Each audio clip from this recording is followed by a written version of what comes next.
My name is Daniel Carter. I'm 47 years old, and I live just outside Knoxville, Tennessee. I never imagined the smallest house on my family's old road would become the reason my own parents turned against me. The strange part? It wasn't because my house was falling apart. It was because I refused to sell it.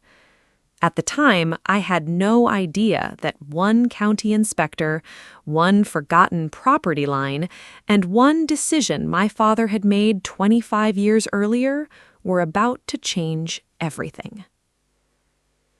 People always assume the oldest child gets everything handed to him. Lord knows that wasn't true in my family. My younger sister, Rebecca, had always been the favorite. She was charming, outgoing, the kind of person who could walk into a room full of strangers and leave with 10 new friends. I was different. I liked working with my hands. If something broke, I'd rather fix it than replace it. My dad used to say I could hear problems inside a wall before anyone else even knew they existed. Those were some of my favorite memories, back before everything became about appearances.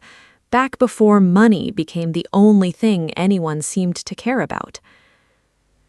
My wife, Sarah, understood me better than anyone. We'd been married 23 years. She taught 4th grade at a local elementary school. She wasn't interested in expensive vacations or luxury cars. Her idea of a perfect Saturday was coffee on the porch while I worked on another project around the house. We weren't rich, not even close, but we slept well every night because everything we owned had been earned honestly. Rebecca's life looked completely different. She married a commercial developer named Vince. Within 5 years, they owned one of the biggest houses in our county. It had stone columns, iron gates, a swimming pool bigger than my first apartment. My parents practically treated it like a tourist attraction. Every holiday somehow ended up there. Every conversation turned into another story about Rebecca's beautiful home. You should see the kitchen. The wine cellar is incredible. The guest bathrooms are nicer than most people's living rooms. I heard it so often I could have given the tour myself. Then there was my place, a tiny farmhouse built in the late 1940s. 2 bedrooms, 1 bathroom, a front porch that leaned just enough to make strangers nervous. The roof had seen better days. Half the windows were originals. The barn back there looked like it survived 3 different wars. Most people would have torn it down. I couldn't. Something about that old place spoke to me. Piece by piece, board by board, I brought it back to life whenever I had the time or money. Not because it made financial sense, because it felt like home. My parents never understood that, especially my mother. Every visit started the same way. Daniel, when are you going to stop wasting money on this old shack? I'd smile. Probably next year. She'd roll her eyes. You've been saying that for 15 years. Sarah would quietly change the subject before things got worse. She always knew when the conversation was headed toward another argument. One Sunday afternoon, everything boiled over. We were eating lunch at Rebecca's mansion after church. The dining room table looked like something out of a magazine. Crystal glasses, fresh flowers, enough food to feed 30 people. Halfway through dessert, my father looked across the table. Daniel, Rebecca and Vince have an offer for you. I looked up. An offer? Rebecca smiled. Actually, it's a really generous one. Vince unfolded a folder. We're buying the neighboring property. He pointed toward an aerial photograph. We'd like yours, too. I blinked. My house? He nodded. We'll combine everything into one luxury estate. Rebecca leaned forward. You could finally move somewhere decent. The room became very quiet. I set my fork down. I'm not selling. Nobody spoke for several seconds. Then my mother laughed. Oh, don't be ridiculous. I'm serious. Dad frowned. Everyone has a price. Not this. Rebecca exchanged a glance with Vince. "You haven't even heard the number." "It doesn't matter." Her smile disappeared. The drive home felt unusually long. Sarah waited until we pulled into our gravel driveway. "You okay?" I shut off the truck. "They're not going to let this go." She looked toward the old farmhouse. "I know." Then she reached over and squeezed my hand. "We're not selling." I smiled. "No." The calls started the very next morning. First Dad, then Mom, then Rebecca, then Vince. Every conversation sounded almost identical. "Think about your future. Think about the money." Nobody asked what I wanted, only what they wanted. After the 10th call, I simply stopped answering. About a week later, I noticed fresh tire tracks in my yard. Rebecca's SUV. She stood on my porch waiting. "You've got 5 minutes." I laughed. "I don't remember inviting you." She ignored that. "You're embarrassing Mom and Dad." "How?" "Because they've already told people we're buying this property." I stared at her. "So they announced my decision before asking me?" She crossed her arms. "You always make everything difficult." "No," I answered quietly. "I'm choosing peace." She stormed back toward her SUV without another word. I figured that would be the end of it. I couldn't have been more wrong. About 3 weeks later, I noticed a white county truck parked across the road. 2 inspectors walked slowly around my property, taking pictures, measuring, writing notes, looking under the porch, checking the barn. One of them finally walked over. "Mr. Carter?" "That's me. We've received multiple complaints regarding unsafe structures on this property." I frowned. "Complaints from who?" "I'm not authorized to say." Something about the way he avoided eye contact told me everything I needed to know. Rebecca or Vince, maybe both. The inspector handed me a thick envelope. "You'll want to read this carefully." "What is it?" "A formal notice." He paused. "You have 30 days to correct every listed violation, or the county may begin proceedings to condemn portions of the property." He climbed back into the truck before I could ask another question. I stood alone in my front yard holding the envelope. Sarah walked outside carrying 2 glasses of iced tea. She saw my face immediately. "What happened?" I handed her the paperwork.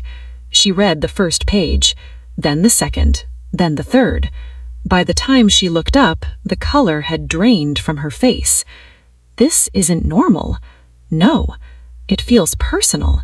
"It is." That night, neither of us slept much. Around midnight, I walked out onto the porch.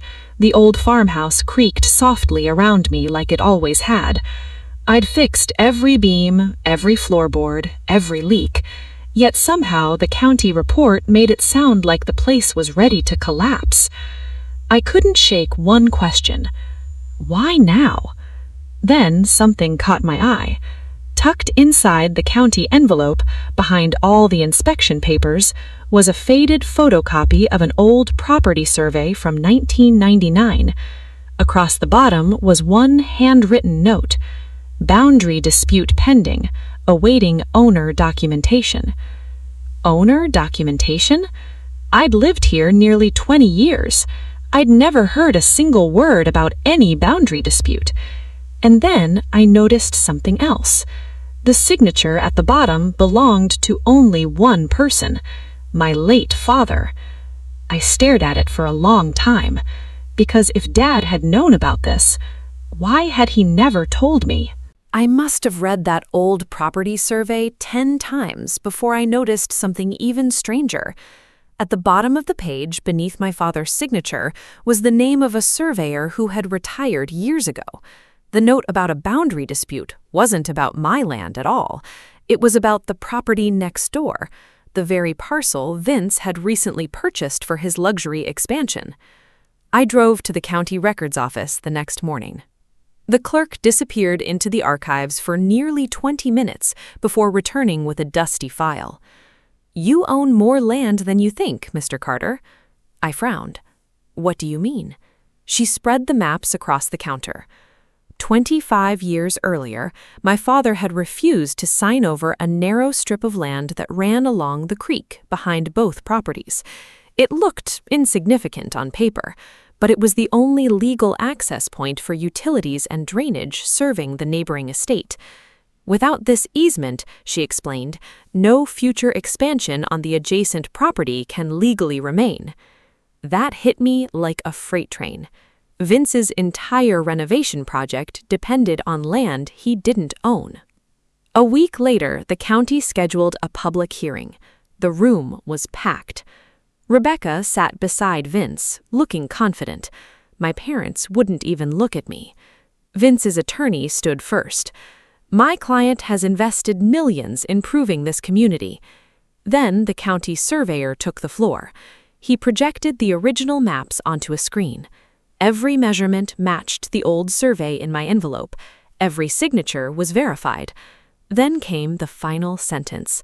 "The additions built on the neighboring estate extend beyond the legal property boundary and violate county regulations." The room fell silent. Rebecca slowly turned toward Vince. "You told me everything was approved." He didn't answer. The county inspector stood next. Multiple permits were never finalized. Drainage regulations were ignored. Retaining walls were constructed outside approved plans. Then he looked toward the commissioners.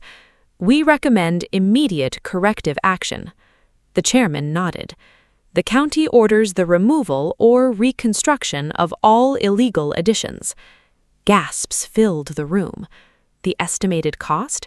Nearly $1.8 million. For the first time in years, my parents looked frightened. Not embarrassed, not angry, frightened. After the hearing, my mother hurried across the parking lot. "Daniel, please." I stopped walking. "You have to help your sister." I looked at Rebecca. She couldn't even meet my eyes. My father cleared his throat. Maybe you could sell your place now." I almost laughed. "The same house you called a shack?" Nobody answered. "The same fixer-upper you said was worthless?" Still silence. I took a slow breath. I'm not selling. Over the next several months, everything changed. Rebecca and Vince were forced to tear down the illegal additions. The massive stone entrance disappeared. The luxury guest wing was demolished. Half the landscaping had to be removed. Their mansion no longer looked like the showpiece everyone admired. Meanwhile, my little farmhouse quietly became one of the most desirable homes in the area. Because of the preserved creek access and untouched historic structure, a local preservation group listed it as a protected heritage property. Its value nearly tripled, not because I chased money, because I had cared for something everyone else dismissed. One Saturday afternoon, my father drove alone. He stood on the porch for several minutes before speaking. I was wrong. I didn't interrupt. "I spent years believing success looked like Rebecca's house." He glanced around my yard. "I never noticed what you were building." Sarah brought out 2 cups of coffee. Dad looked at Sarah. "I'm sorry." She simply nodded. "I appreciate you saying that." He turned back to me. "I should have defended you." "You should have." His eyes filled with regret. "I know." Rebecca came a few weeks later, without Vince. She looked exhausted. "I owe you an apology." I waited. "I laughed at your house." She smiled sadly. "But the funny thing is," she looked around the porch, "this place always felt like a home." She wasn't wrong. Life slowly settled into something peaceful. My parents stopped comparing us. Rebecca started over. She found a smaller house closer to town after divorcing Vince 2 years later. For the first time in decades, our family gatherings became about people instead of possessions. Not perfect, just honest. One evening, Sarah and I sat on the front porch watching the sunset. The same porch everyone had once mocked. She smiled. Funny how things work out. I looked across the yard I'd rebuilt with my own hands. Yeah. You ever regret not selling? I looked at the old apple tree, the restored barn, the porch swing where our grandchildren now played. Not for 1 second. Because, in the end, the county's notice didn't destroy my family. It exposed the truth. A mansion built on shortcuts and pride eventually cracked under its own weight. A small fixer-upper built with patience, honesty, and hard work became the strongest foundation any family could ask for. And that's something no amount of money could ever buy.